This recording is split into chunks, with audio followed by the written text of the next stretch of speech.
Hello guys, in this tutorial you will learn how you can create a new task in your projects on DeskTime. So let us guide you through this. So start by navigating to the DeskTime application, for example via the web version, click into projects here, and then guys switch from projects to tasks.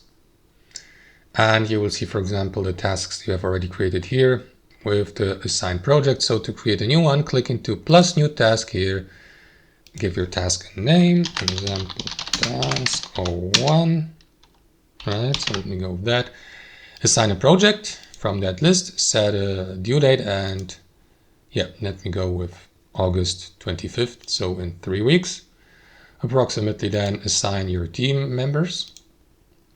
Set a progress status, so if you're starting out with it, I would leave it a backlog, but we can also go to do or in progress.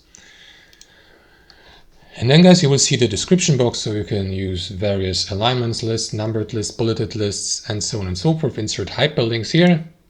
And once that's done, click into create task here. You can also set an urgency here.